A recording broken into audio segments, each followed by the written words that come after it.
저는 매주 목요일 휴진 때에는 혼자만의 시간을 갖습니다. 요즘에는 궁궐에 빠져가지고 궁투어를 하고 있습니다. 2주 전에는 독서공을 갔고 일주일 전에는 지난주에는 창덕궁을 갔습니다. 이제 매번 그냥 가기만 하면 그냥 쓱 보다가 나오는 경우가 많아서 이번에는 가이드 투어를 신청을 했습니다. 그래서 여러 가지 이야기들을 들었습니다. 창덕궁에는 아버지와 아들에 관한 관계에 대해서 다시 생각을 해봤습니다. 영화 사도 아시죠? 사도 세자의 아버지는 영조였습니다. 영조는 무수리의 아들이었죠. 무수리는 이제 궁궐 내에서 물을 떠다드는 뭐 그런 여자였던 거죠. 그게 이제 영조의 컴플렉스였습니다. 누가 저놈 왕인데 자기 어머니가 무수리래, 전통 혈통이 아니래, 뭐 이런 말들을 되게 무서워했던 것 같습니다. 그게 컴플렉스여서 그래서 보란듯이 자세도 더 꼿꼿하게 세우고 또 몇 시간씩 잠을 자지 않고 공부에 더 집중을 했다고 합니다. 왜냐하면 남들에게 보여지는 게 저놈 저 천한 피를 흘려받은 사람이라는 것을 듣지 않으려고 부단히도 노력을 했던 탓이겠죠.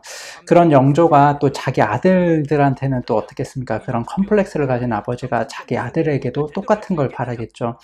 영조의 아들이 이제 늑둥이가 태어났습니다. 그게 바로 사도세자였죠. 사도세자는 어렸을 때 글 공부를 열심히 했다고 합니다. 아주 기특하게 글 공부를 열심히 하다가 나이가 점점 더 들면서 문보다는 무에 더 관심을 뒀다고 합니다. 무술도 좋아했고 또 예술, 그림 그리기를 되게 좋아했다고 하는데요.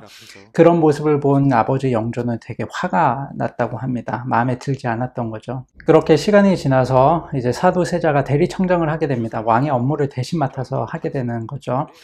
네, 이제 사도세자가 아버님 이런 일이 있었습니다. 이럴 때는 어떻게 해야 합니까? 라고 이제 자문을 구했는데 영조가 불같이 화를 내면서 그것도 하나 못하냐? 네가 무슨 앞으로 이 나라의 왕이 될 놈인데 그거 하나 못하냐? 엄청나게 꾸짖었다고 합니다. 그래서 이제 다음에는 사도세자가 아버님 이런 일이 있었는데 제가 이렇게 해결을 했습니다. 라고 하자 네가 무슨 왕이냐? 네가 왕은 난데 버젓이 내가 살아있는데 네가 왕 노릇하는 거냐? 라고 엄청 혼을 냈다고 합니다. 한마디로 영조가 이제 꼬장을 부린 거죠.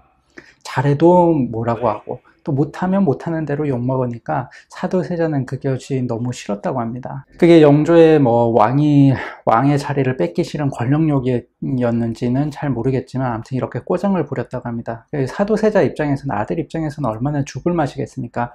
이렇게 해도 욕먹고 저렇게 해도 욕먹고 결국에는 욕먹는데 내가 왜 하냐 뭐 이런 마음이었겠죠. 그래서 영조한테 가는 게 노이로제가 걸리니까 그게 옷을 입기 싫어하는 걸로 나타납니다. 스트레스를 받으면 다양하게 이제 반응을 나타내죠. 어떤 사람 소화도 안 되고 어떤 사람 두통이 일어날 수도 있고 사도세자한테는 그것이 옷 입는 걸로 나타났다고 합니다. 그래서 옷을 입힐 때 갈아주는 궁녀가 조금이라도 거슬리면 칼로 쳐 죽이고 그걸 보는 또 노관들도 죽이고 했다고 합니다. 왜냐면 사도세자 입장에서는 옷을 갈아입는다, 아버지를 뵈러 간다, 아버지는 또 꼬장을 부릴 거다, 그게 너무 싫다, 옷을 갈아입지 말아야겠다, 이렇게 생각의 고리가 만들어지게 된 것입니다. 이렇게 되자 사도세자는 아버님께 문안도 가지 않고 몇 년 동안 얼굴을 보기는커녕 대화조차도 없었다고 합니다. 그렇게 이제 아버지와 아들 간의 소통이 되지 않자, 불통이 되자 결국에는 비극적인 죽음을 맞이하게 됩니다. 부자지간과 또 관계가 안 좋은 사람들이 있었는데 그게 바로 인조와 소현세자였죠. 백그라운드를 알아야 되는데요. 우리 임진왜란 일어났을 때 명나라가 도와줬습니다. 명나라가 파병을 해줘가지고 같이 이렇게 왜나라와 싸워줬는데요. 어떻게 보면 우리 입장에서는 되게 고마운 존재가 바로 명나라였습니다. 그쯤 우리나라 북쪽에서 오랑캐들, 여진족이 후금이라는 나라를 만들고 점점 더 세력을 넓혀갔습니다. 점점 더 세력을 넓혀가자 이제 명나라를 위협하는 거죠. 명나라와 이제 싸움을 하게 되는데요. 명나라가 이때 우리에게 구조를 요청합니다. 너네 임진왜란 때 우리가 도와줬으니까 지금 우리 후금이랑 싸우고 있는데 병력 좀 보내줘 라고 했는데 그 당시 왕이었던 광해군은 병력을 보내주지 않습니다. 왜냐하면 후금과 또 명나라에 공평하게 어느 하나 손을 들어주지 않고 편을 들어주지 않는 중립 외교를 펼쳤기 때문입니다. 명나라 입장에서는 되게 짜증났죠. 우리는 도와줬는데 너는 안 도와줘? 이렇게 한 거죠. 그 후금 입장에서는 그렇게 명나라를 안 도와준 게 어떻게 보면 조선이라는 나라가 기특해 보였겠죠. 근데 그런 광해의 중립 외교를 비판했던 세력들이 광해군을 몰아내고 인조가 왕이 됩니다. 후금은 세력이 점점 더 커져갔고 명나라는 점점 더 세력이 약해져 갔습니다. 후금은 이제 자기를 청나라라고 이름을 바꾸고 또 우리 조선과의 관계를 형님의 나라가 아닌 아버지의 나라라고 부르라고 압박을 하기 시작합니다. 이에 조선인 우리나라는 그에 대해서 응답하지 않은 채로 있으니까 그 청나라의 칸이었던 왕이었던 칸이 되게 열이 받아 있는 상황이었습니다. 이때쯤 우리 정치계에서도 여러 가지 이제 의견들이 나뉘었는데요. 일단은 청나라는 힘이 세지고 있으니 청나라랑 이렇게 좋게 가서 나중에 또 어떻게 되는지 한번 봅시다 라고 말을 하는 주화파가 있었고요. 무슨 소리입니까? 우리가 힘들었을 때 명나라가 우리를 도와주고 명나라가 버젓이 살아있는데 그 명나라와 싸우고 있는 오랑캐를 아버지라고 부를 수는 없습니다 라고 말하는 척화파가 있었습니다. 둘이 이제 대립을 한 거죠. 영화 남한산성을 보시면 인조가 박해일로 나오고 그리고 청나라와 어떻게든 좋게 해봅시다 라고 말을 하는 이병헌, 주화파 이병헌이 나오고 무슨 소리입니까? 명나라랑 예를 지켜야 됩니다 라고 말을 하는 척화파 김윤석이 나옵니다.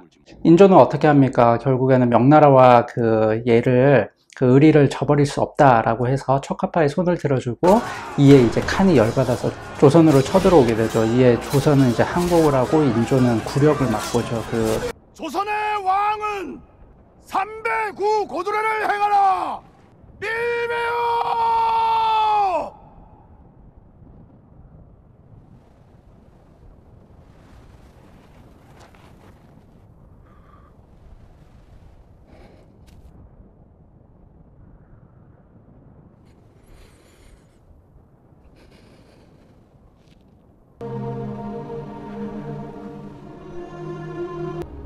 꽝깡어른 그 한강에서 머리를 3번 쿵쿵쿵 하고 쪼아리는 뭐 그런 역사, 가슴 아픈 역사가 있습니다. 이때 이제 칸이 거기서 그치는 게 아니라 인조의 아들 2명을 인질로 이제 잡아갑니다. 그게 바로 소현세자와 후에 효정이 되는 복림대군입니다. 근데 이게 반전이 뭐였냐면 소현세자는 청나라에서 이제 잡혀갔어도 청나라 사람들이랑 잘 지내고 또 거기서 신문물을 경험하게 됩니다.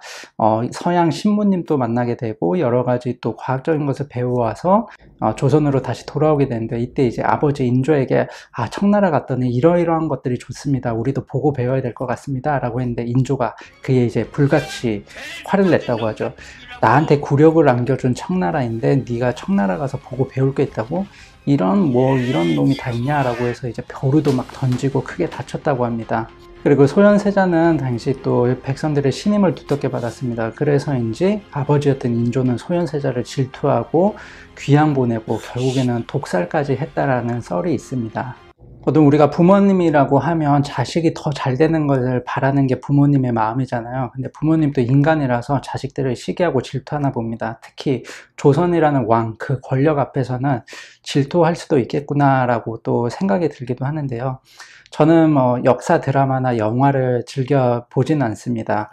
하지만 영화 사도와 남한산성은 너무 재밌습니다. 안 보셨으면 꼭 보시는 걸 추천드립니다.